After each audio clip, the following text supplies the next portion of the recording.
जय माता दी भक्तों, नमस्कार। कैसे हैं आप सब।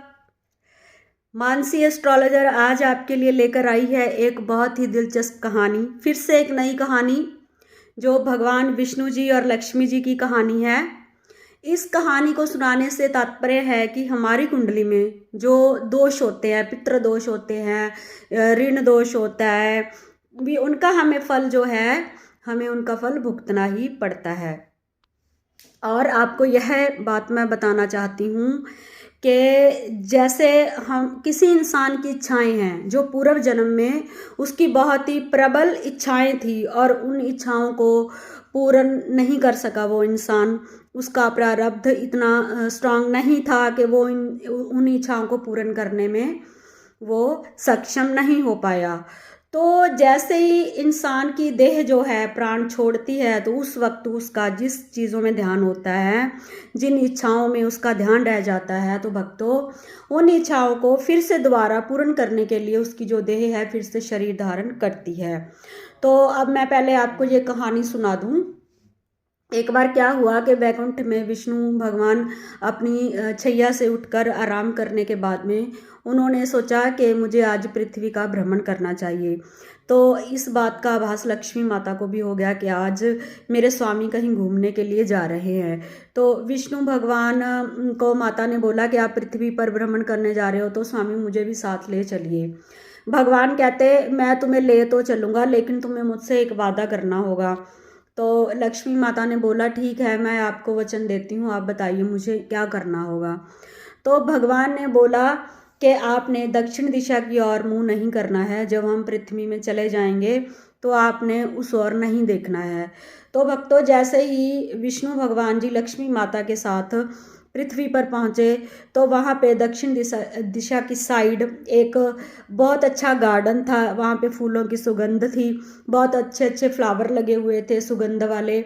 तो जैसे कि मैं आपको एक और भी चीज़ बता दूं, लक्ष्मी माता को सुगंधित फूल बहुत पसंद है। जैसे गुलाब हो गया, चंपा, चमेली, बेला, ये सब खुशबू वाले फूल जो हैं लक्ष्मी माता को बहुत प्रिय लगते हैं। तो उनको इत्र भी हम इन्हीं फूलों से बना हुआ इत्र उनको चढ़ाते हैं।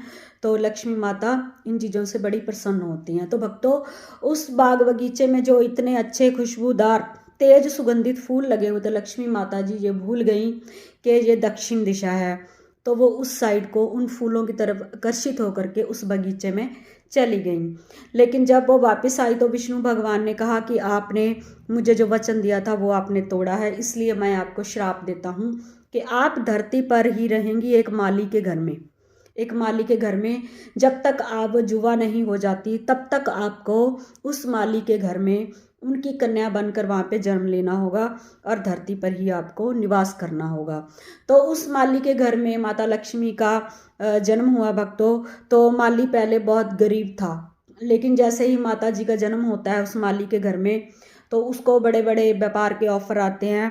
तो एक दिन वो बहुत बड़ा व्यापारी बन जाता है। जो स्वाभाविक है, जिस घर में लक्ष्मी माता ने कन्या बनकर जन्म लिया हो भक्तों उस घर में दरिद्रता कैसे रह सकती है, क्योंकि जहाँ पर स्वयं माता लक्ष्मी वास करती हैं वहाँ पे दरिद्रता कभी आ ही नहीं सकती। तो जब माता जुआ हुई तो माली को उनकी शादी की चिंता हुई। तो माता ने उनको बता दिया कि मैं स्वयं माता लक्ष्मी हूँ जो आपके घर में एक श्राप के स्वरूप आपके घर में मेरा जन्म हुआ, मुझे मेरे स्वामी ने श्राप दे दिया था। तो वो जो माली है माता के चरणों में गिर गया और उसने प्रार्थना की कि माता मेरे लिए क्या हुक्म है, आप मुझे बताइए। आपने मेरी निर्धनता और मेरी दरिद्रता को दूर किया है। अब जब से मेरे घर में पैदा हुई हैं मैं तब से अमीर बनता चला गया, मेरे पास धन का आगमन होता ही रहा है और आज मैं इतना धनवान बन गया हूँ कि मुझे किसी चीज़ की कमी नहीं है। तो माता लक्ष्मी ने उस माली को कहा कि जो ये कथा है, इस आज के बाद ये कथा जो है भक्त लोग दूसरों को सुनाया करेंगे। जो इस कथा का श्रवण करेगा या दूसरों को सुनाएगा उसके घर में मैं स्वयं निवास करूँगी।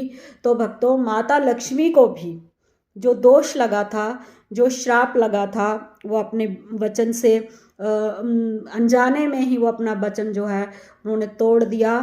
तो उनको भी देवी देवताओं को भी जो अपने कर्मों का फल है वो भुगतना पड़ता है। इसलिए हम तो तुच्छ प्राणी हैं, इंसान हैं।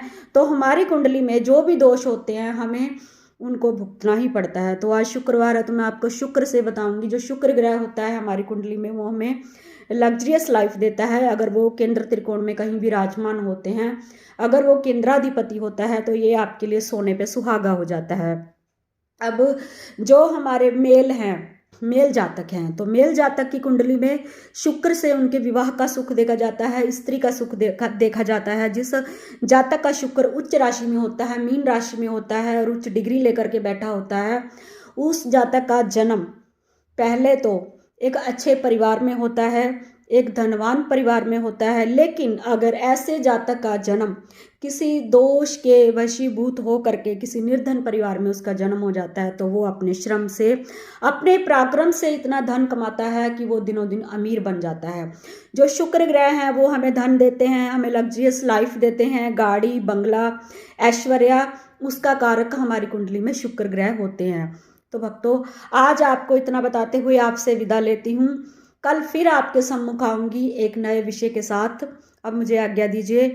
जय माता दी। ओम नमः शिवाय।